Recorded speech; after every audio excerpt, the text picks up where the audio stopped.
My style is really a compilation of all of the martial arts that I've watched in the last 12 years of my life since I started this journey. Oh, Cory Sandhagen does it again! It's come from a lot of watching the past, but it's also a lot of me trying to invent as many things as I can and be on the cutting edge of martial arts today.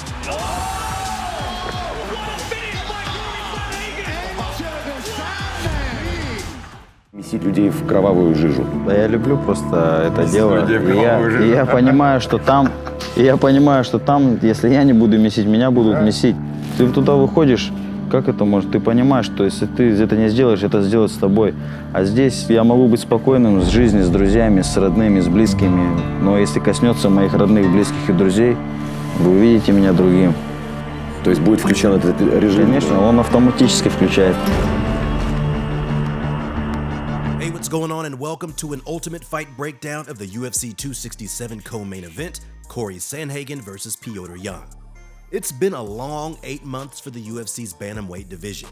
To say that the men's 135-pound division has a turbulent history would be an understatement, with at least 2 champions in the last 5 years vacating the title, having never lost the belt.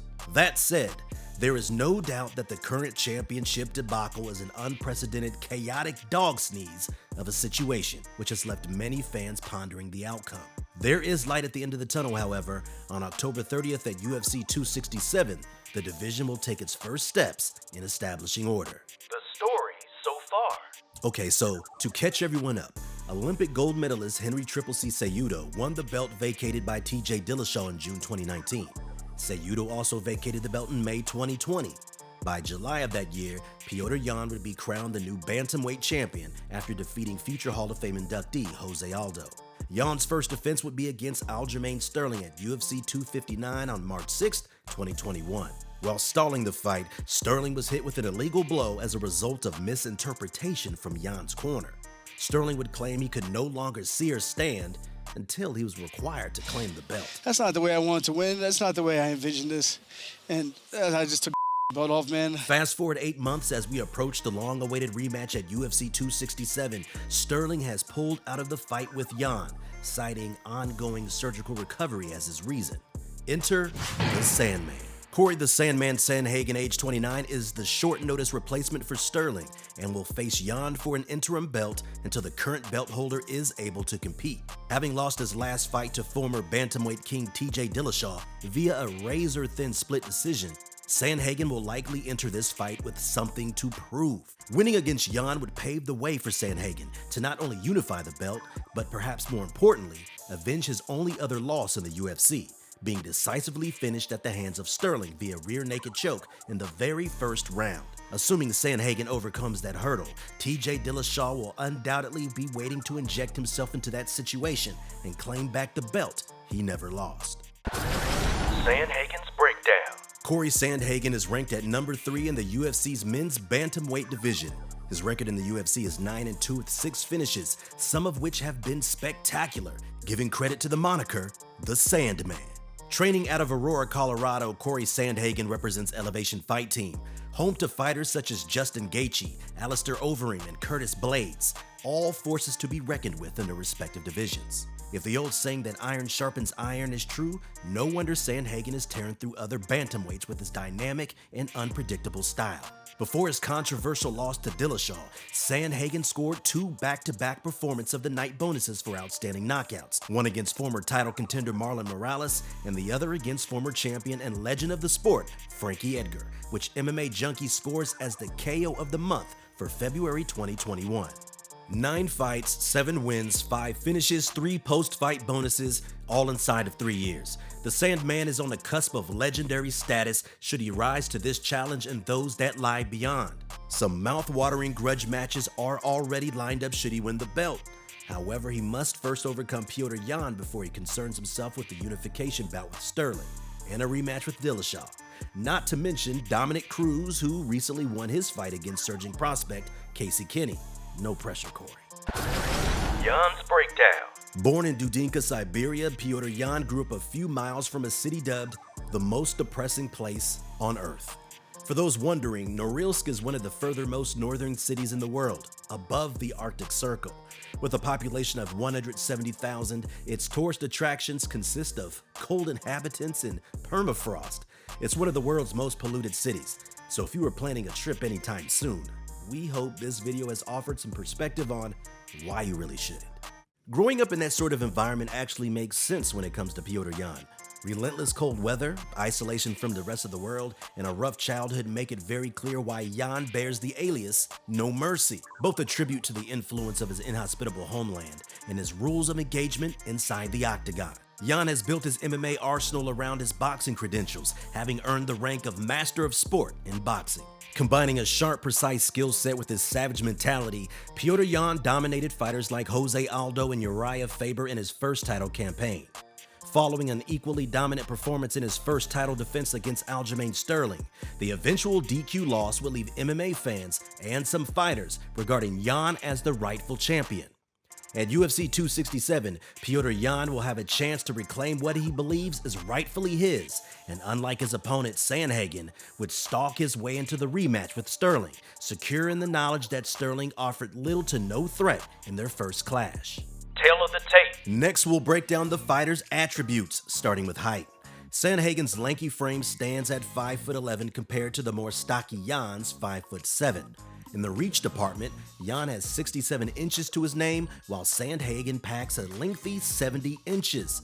So Sandhagen will enjoy a 3-inch reach advantage, which he will gladly use as he looks to land thundering knees like the one that knocked out Frankie Edgar.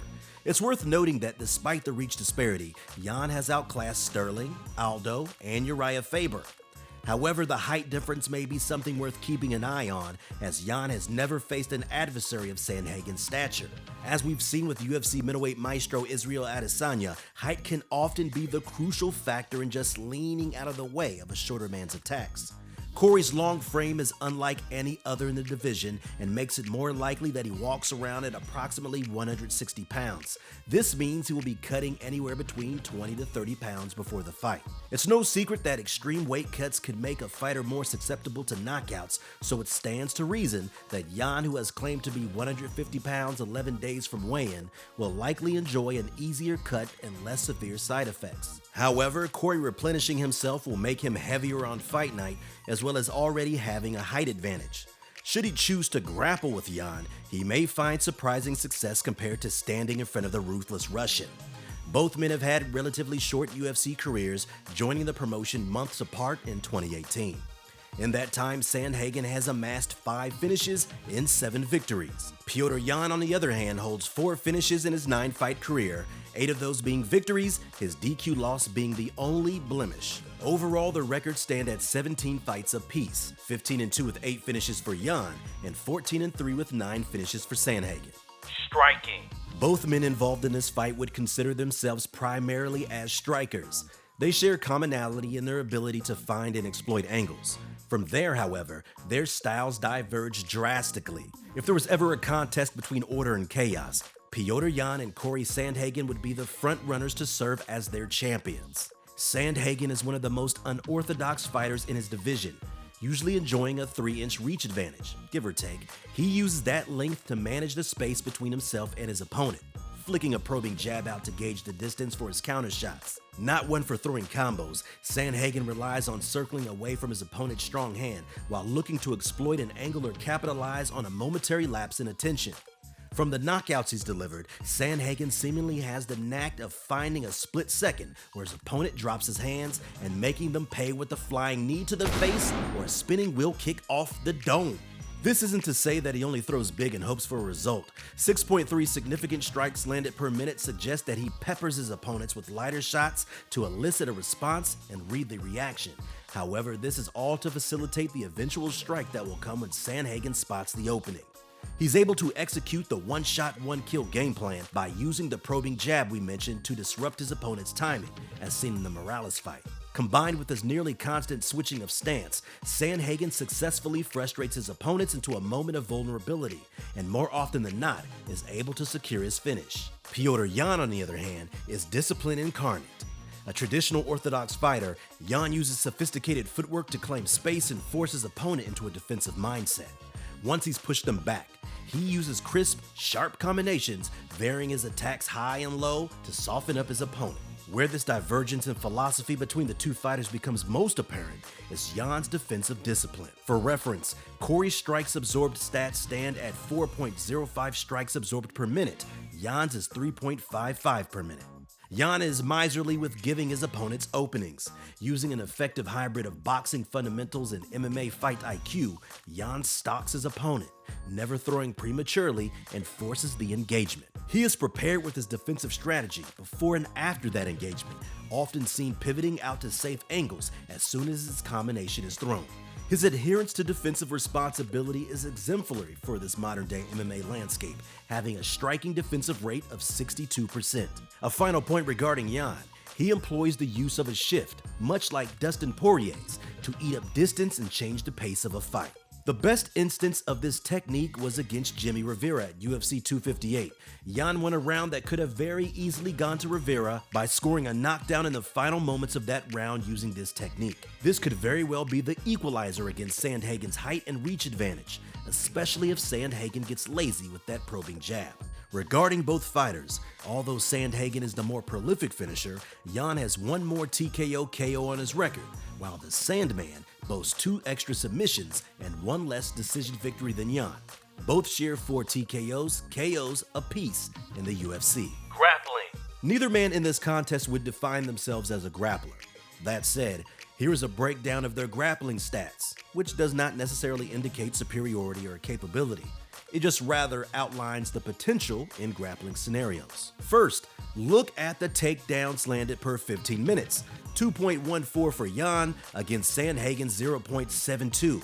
Next, the takedown accuracy stands at 66% for Jan against 44% for Sandhagen. Furthermore, we look at the takedown defense, the percentage of takedowns that did not land. 90% for Jan against 65% for Sandhagen. And lastly, check out the average of submissions attempted per 15 minutes, 0.1 for Jan against 0.6 for Sandhagen.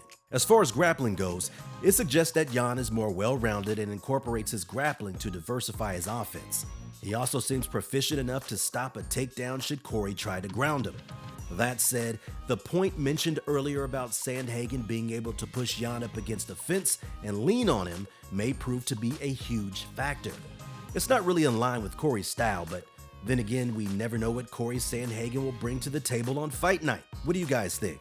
Can Cory use his physicality to put Jan in unfamiliar and uncomfortable territory? Following on from that, Cory also does edge Jan in submissions. If Cory opts to grapple, it would be fair to suggest that he could secure a submission victory over Jan. And the winner is... Based on all the information provided, there are some clear paths to victory for both fighters, while some nuanced options may also provide for a more spectacular fight. Neither man has been knocked out, but Petr Yan has never been finished. It will be interesting to see if Cory's reputation as a prolific finisher is justified.